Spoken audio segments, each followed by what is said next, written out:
Disclaimer: this is audio horror fiction. If darkness or the creatures it holds scares you, leave now. Still listening? Good. Then let's begin.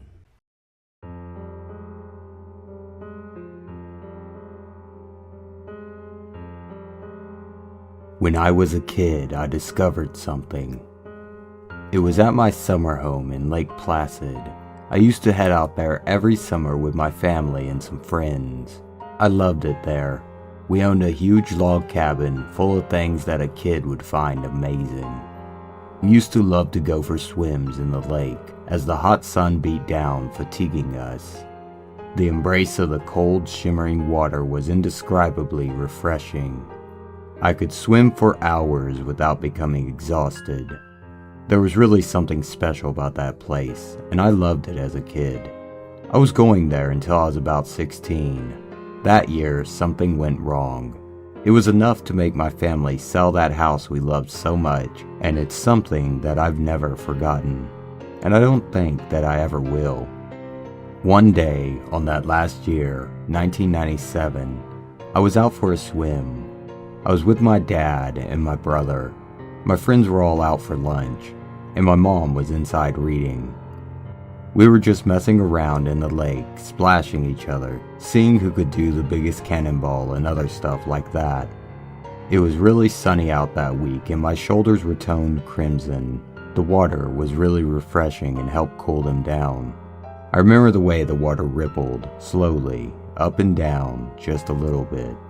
The cold, soft water would splash up on my face. I pulled myself up onto the dock, its warm wood planks heating my hands. I walked back to the beginning of the dock and then ran full speed to the edge. I leapt out and felt the wind blowing against me as I flew through the air. My dad and my brother were in the water below me. I fell into the water and let myself slowly drift to the bottom. The water slowly became colder as I fell, and it quickly lost that same nice, refreshing, peaceful feeling. It now felt dark, dangerous, and it made me feel uncomfortable. I opened my eyes underwater and saw sparkling of what I thought was rays of light from the sun, but now I know it was otherwise. I stayed there for another moment, but quickly came up for air when I got a bit scared. As I came up, my dad and brother were on the dock, Nokia satellite phone in hand. I emerged and splashed them laughing. They turned and my dad set his phone down slowly. He pulled me up out of the water and brought me into his arms. "I thought I lost you," he said in tears. I was confused, to say the least. "What do you mean, Dad?" I asked. "I was just under for a few seconds." "Will, you were down there for 14 minutes. Understandably, I was a bit scared. We didn't swim anymore that week, but we eventually decided to the following week. Everyone was there that time.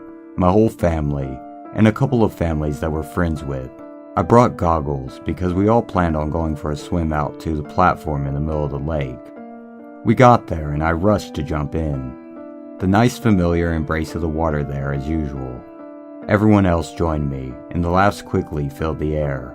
Water flew through the air as people splashed and dove through the water. My brother ran up to the dock and slipped at the end, causing everyone to laugh. We eventually decided to head out to the platform. We all grouped up and swam over. I was a really strong swimmer back then, and on a swim team. However, as everyone was swimming, I found myself slowly falling to the back. I wanted to lean up and ask them to slow down, but couldn't manage. I was so exhausted and could barely stay above the water. I quickly ran out of energy, and it felt like a million little hands slowly pulled me under. I grabbed and clawed at the water, but couldn't help it as I submerged. I got the same uneasy, scared feeling as I slowly drifted down to the lake floor. My eyes were greeted by the same beautiful sparkles, although now that I had the goggles on, I could tell that they weren't sunlight. They were little bugs. They were all buzzing around something. I looked down at my leg and saw that these little bugs had pulled me underwater. The lights, they were so entrancing. I needed air, but I had to go to the lights. I swam towards them, the bugs letting me go. I reached out for them and they all moved out to the side. They revealed a beautiful woman with green skin. She appeared like a mermaid, but without the tail.